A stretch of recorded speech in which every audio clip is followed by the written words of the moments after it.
રાધે રાધે મિત્રો। એક નવ યુવક હતો જેને રોજ 2.5 કિલો લોટની રોટલી જમવા માટે જોઈતી હતી। 2.5 કિલો લોટની રોટલી અને એના સાથે એના પ્રમાણે જે શાક દાળ ભાત જે કંઈ જોઈતું હોય એ જોઈતું હતું। એટલું રોજ એને એટલું જમવા માટે જોઈતું હતું। એનાથી વધુ જમી શકે પણ એનાથી ઓછું એને ચાલે નહીં। જ્યાં સુધી એ 2.5 કિલો લોટની રોટલી ના ખાય ત્યાં સુધી એને સંતોષ થાય નહીં કે હું જમ્યો। હવે એના માતા પિતા ગુજરી ગયા તો થોડોક ટાઈમ તો ગામવાળા લોકોએ ખવડાવ્યું પણ રોજ કોણ 2.5 કિલો ખવડાવે। એટલે ફરતો ફરતો એક ગુરુજીના આશ્રમે પહોંચી ગયો। હવે જ્યાં ગુરુજીના આશ્રમે પહોંચ્યો ત્યાં એણે કીધું કે મને કોઈ નોકરીએ રાખો, કોઈ સેવા આપી દો અને મને જમવાનું આપો। તો ગુરુજીએ કીધું કે શું કરીશ તું? બોલે તમે જે કામ આપશો તે કરીશ પણ મને જમવાનું આપો, મને સેવામાં રાખો અને એના બદલામાં મને જમવાનું આપો। તો ગુરુજીએ એને સેવામાં રાખી દીધો। એને કીધું કે મારે રોજ 2.5 કિલો લોટની રોટલી ખાવા જોઈશે। એના જોડે એટલા જ પ્રમાણમાં રોટલીના પ્રમાણમાં જે શાક દાળ ભાત એ બધું જે જોઈતું હોય એ મારે ખાવા જોઈશે। એનાથી વધુ આપશો તો બી હું ખાઈ લઈશ પણ એનાથી ઓછું મારે ચાલશે નહીં। ગુરુજીએ એને આશ્રમમાં રાખ્યો અને પછી પૂછ્યું કે તારું નામ શું છે? તો એને કીધું કે મારું નામ અઢિયો છે। તો ગુરુજીએ કીધું આવું કેવું નામ અઢિયો? તો કે 2.5 કિલો ખાવા જોઈએ છે એટલે ગામવાળાએ બધાએ નામ પાડી દીધું અઢિયો, એટલે મારું નામ અઢિયો।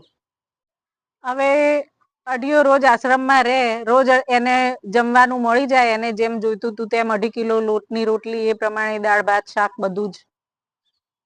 અને એમ કરતા કરતા હવે એકાદશીનો દિવસ આવ્યો, 11 આવી।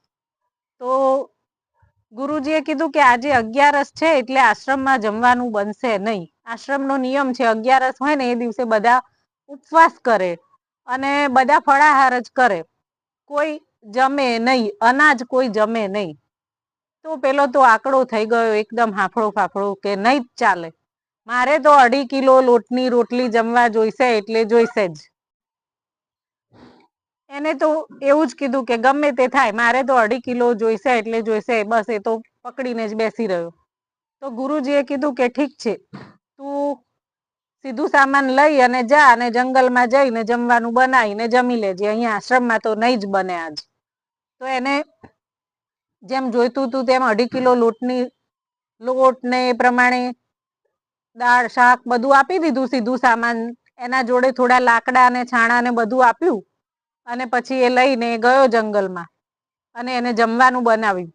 હવે જ્યારે નીકળ્યો હતો ત્યારે ગુરુજી એને કહીને મોકલ્યો હતો કે તારે જમવાનું બની જાય ને એટલે આપણો આશ્રમનો નિયમ છે કે ઠાકુરજીને જમવા બોલાવાના। પણ હવે ઠાકુરજીને જમવા બોલાવાના એટલે ઠાકુરજી ગુરુજીના, એના નહીં। એના માટે તો ઠાકુરજી ગુરુજીના જ ઠાકોર, એને ઠાકુરજીથી કોઈ લેવા દેવા નથી। એટલે એને જમવાનું બની ગયું એટલે તરત એને હાથ જોડી અને કીધું કે ગુરુજીના ઠાકોર ચલો જમવા। એટલે ઠાકુરજી ભગવાન રામ ત્યાં આવી ગયા, સામે આવી ગયા। એટલે આણે પૂછ્યું કે તમે કોણ છો? તો ભગવાને કીધું કે હમણાં તે કીધું ને કે ગુરુજીના ઠાકોર ચલો જમવા, એટલે તું જે તારા ગુરુજીના ઠાકોરને તું બોલાવે છે ને એ હું જ છું, એ તારા ગુરુજીનો ઠાકોર। તો એણે કીધું કે એટલે તમે બધે જાઓ છો બી ખરા જમવા માટે? તો ભગવાને કીધું કે હા, કે મેં તો કદી જોયા નહીં તમને આશ્રમમાં આવતા। એટલે ભગવાને કીધું કે અમે બધી જગ્યાએ હું નથી જતો પણ કોઈ ભક્ત પ્રેમથી બોલાવે તો હું જતો રહું જમવા। તો કે સારું હવે આવી ગયા છો તો ચલો તમને એક થાળીમાં જમવાનું આપી દઉં। એટલે કે ભગવાને કીધું કે એવી રીતે ના હોય થાળીમાં જમવાનું આપી દઉં, જે બનાવ્યું છે બધું મૂકી જ દેવાનું। એટલે કે બધું મૂકી દેવાનું? એટલે કે હા, કે તમે કેટલું ખાવ છો? મારે 2.5 કિલો ખાવા જોઈએ છે પણ તમે કેટલું ખાવ છો? એટલે ભગવાને કીધું તારે 2.5 કિલો જોઈએ તો મારે તો 2.5 મણ બી થઈ જાય। તો એને જમવાનું મૂકી દીધું। પછી ભગવાને કીધું કે તું હવે તારી આંખો બંધ કરી દે, જ્યારે તારા ગુરુજી મને ભોગ લગાવે છે ને ત્યારે આંખો બંધ કરી દે છે, તું પણ તારી આંખો બંધ કરી દે। તો એને એમ કે આંખો બંધ કરી દઉં, જેટલું ખાવું હશે એટલું ખાઈ લેશે અને પછી જે વધશે એ હું જમી લઈશ, આજનો દિવસ એવું કરીશું. એમ કરી અને એને આંખો બંધ કરી. થોડીક વાર થઈ પછી એને આંખો ખોલી જોયું તો ભગવાને બધું જમી લીધું, થાળીમાં કંઈ જ વધ્યું નહીં. હવે આ ભગવાન આવીને જમીને જતા રહ્યા, એના માટે કંઈ વધ્યું નહીં, એટલે એને આશ્રમમાં જઈ અને ગુરુજીને કીધું કે તમે તો કહો છો કે ઠાકોરજીને ભોગ લગાવજો, તમે બોલાવો ત્યારે તો તમારો ઠાકોર કદી જમવા આવતો નથી, અને જે મેં બોલાવ્યો તો ઠાકોરજી આવી ગયા અને બધું ખાઈ ગયા, મારા ભાગમાં કશું આવ્યું જ નહીં. હવે એમ કરતા કરતા બીજી 11 આવી, એટલે પાછું ગુરુજીએ કીધું કે અહીંયા જમવાનું બનશે નહીં. એટલે એને કીધું કે ગઈ વખતે તો હું 2.5 કિલો અનાજ લઈ ગયો હતો, પણ આ વખતે મારે 2.5 કિલો નહીં ચાલે, 5 કિલો આપજો. તમારા ઠાકુરજી આવે ને એ એટલું ને એટલું ખાઈને મારે ખાવા જોઈએ, એટલે 2.5 કિલો ને 2.5 કિલો 5 કિલો આપજો. ગુરુજીને પહેલા વિશ્વાસ તો આના ઉપર આવ્યો નહીં, પણ એમને કીધું કે આપો.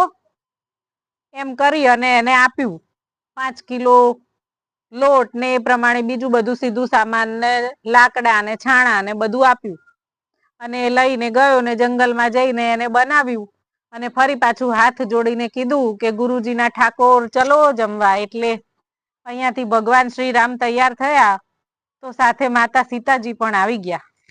અને જેવી એને આંખો ખોલી એટલે ભગવાન અને બાજુમાં સીતા મૈયા બેઠેલા હતા. તો એને પૂછ્યું કે આ કોણ છે? તો ભગવાને કીધું કે આ મારા અર્ધાંગિની, મારી પત્ની છે. તો એણે કીધું કે તમારા પત્ની પણ છે પાછા? તો ભગવાને કીધું કે હા. તો કે એ કેટલું ખાશે? કે એ પણ તમારા જેટલું ખાશે તો મારા માટે શું વધશે? પછી એને એમ થયું કે ચલો ને, કદાચ આ તો કહેતા હશે, પણ આ તો બહુ નહીં ખાતા હોય. એટલે એને પાછી આંખો બંધ કરી અને ભગવાનને કીધું તમે આરોગો. એટલે ભગવાન અને સીતા માતા બંને જમી લીધું, અને પેલા માટે ફરી પાછું કંઈ વધ્યું નહીં. ફરી પાછો ગુસ્સે થઈ અને આશ્રમે પહોંચ્યો, અને ગુરુજીને કીધું કે તમે બોલાવો ત્યારે તમારો ઠાકોર કદી આવતો નથી. પેલા વખતે એકલો આવ્યો, અને આ વખતે હું 5 કિલો લઈને ગયો તો એના બૈરાને જોડે લઈને આવ્યો, અને 2 જણા બધું જ ખાઈ ગયા, મારા માટે તો કશું વધ્યું જ નહીં. એમ કરીને ગુસ્સો કરી અને બબડીને સૂઈ ગયો. પાછું ફરીથી એકાદશી આવી.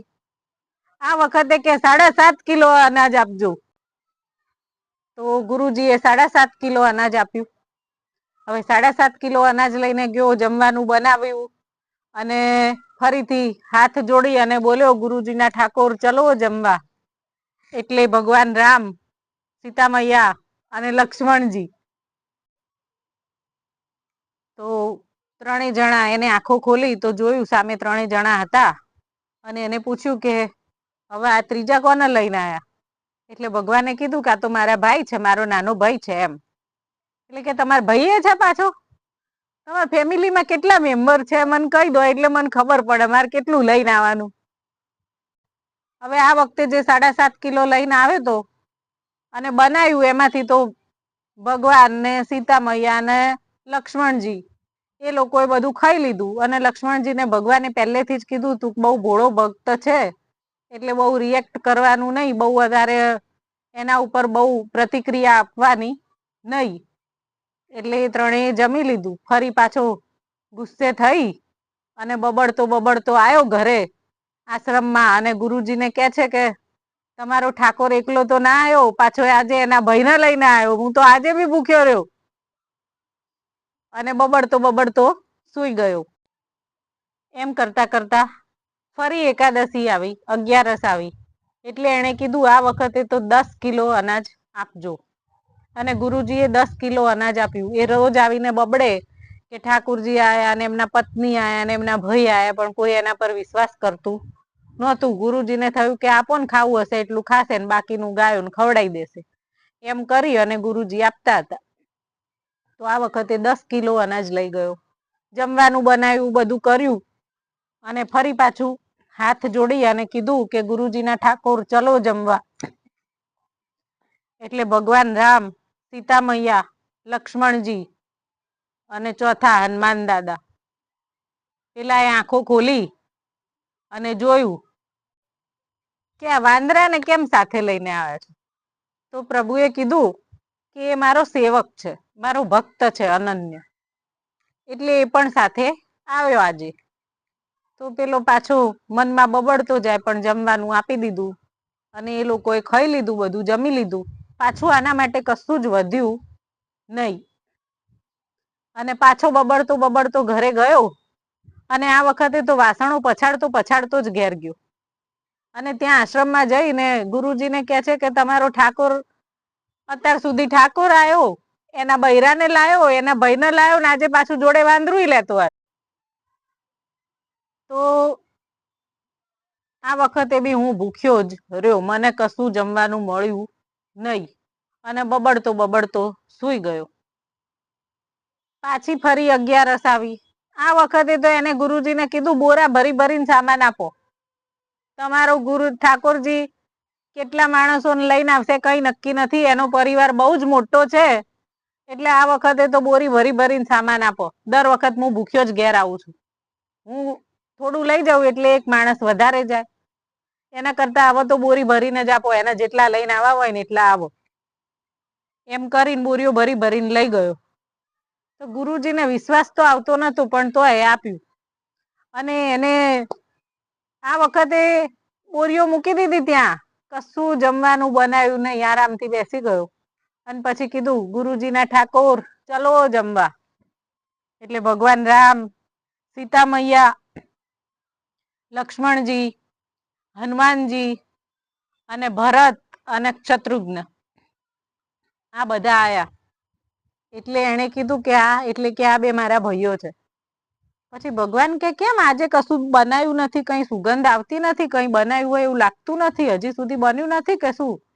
એટલે પેલો કે દર વખતે હું બનાવીને ખવડાવું છું, આ તમારા બૈરીએ છે, પેલો તમારો સેવકે છે, તો એક કામ કરો ને તમારા ભાઈઓએ છે, બધા બનાવો જાતે અને અમે ખાઈશું. તમે બનાવો ને હું ખાઈશ, દર વખતે હું બનાવું ને તમે ખાઈ જાઓ, આજે તમે બનાવો હું ખાઈશ. હવે એને એવું કીધું કે આ તમારો સેવક ના ભાઈઓ છે ને એ બધાને મોકલો, જઈને લાકડા લઈ આવો ને છાણા લઈ આવો. હું કશું લાયો નથી, હું ફક્ત સીધું સામાન જ લાયો છું અને તમે આ બધું તૈયારી કરો ને ત્યાં સુધી હું જરા ગાયો જોઈને આવું આશ્રમમાં. એમ કરીને તો ગયો આશ્રમમાં દોડતો દોડતો અને ગુરુજીને કીધું કે આજે તો બરાબર ના ફસાઈને આવ્યો છું. એટલે ગુરુજીએ કીધું કેમ તું ફસાઈને આવ્યો છે? એટલે કે તમારો ઠાકોર આવ્યો છે, એની બૈરી, એનો સેવક પેલું વાંદરું, એના ભાઈઓ બધા જ આયા છે ને એ બધાને રસોઈ કરવા બેસાડીને હું અહીંયા આવ્યો તમને લેવા. તમને વિશ્વાસ નતો આવતો ને તમે શક કરતા હતા હું સાચું બોલું છું ખોટું બોલું છું, તે ચલો તમે મારી જોડે. આજે તો એ લોકો અત્યારે જમવાનું જ બનાવું છું ને હું તમને અહીંયા લેવા આવ્યો છું. એમ કરીને ગુરુજીને લઈ ગયો. ગુરુજીને એમ કે આ તો ગપ્પા જ મારતો હશે, આ તો ગાંડો જ છે એમ. કોઈ એના પર વિશ્વાસ તો હતો નહીં, પણ તો એ ગુરુજી ગયા અને ગુરુજીએ જઈને જોયું તો સીતા માતા રસોઈ બનાવતા હતા અને લક્ષ્મણજી એમની મદદ કરતા હતા. એવું બધું એને જોયું ગુરુજીએ. પછી ગુરુ ચેલો પીરસતા ગયા અને ભગવાને અને મૈયા એ લક્ષ્મણજી, હનુમાન દાદા, ભરત, શત્રુઘ્ન એ બધાએ જમવાનું જમ્યા અને પછી છેલ્લે સીતા માતાએ એને જમવાનું જમાડ્યું. એને પોતાના હાથે કોળિયો જમાડ્યો અને એની જન્મ જન્મની ભૂખ હતી જે એ મટી ગઈ અને જે રોજ 2.5 કિલો જે એને ખાવા જોઈતું હતું એ એની ભૂખ શાંત થઈ ગઈ. એકદમ એ શાંત થઈ ગયો. તો જેટલા ભોળા ભાવથી ભગવાનને બોલાવીએ તો ભગવાન આવે છે. મિત્રો, ભગવાનને બોલાવવા માટે કોઈ વૈભવની કે કોઈ સુખ સુવિધાની, કોઈ સંપત્તિની જરૂર નથી. જેટલા તમે નિખાલસતાથી બોલાવશો એટલા જ ભગવાન આવશે. રાધે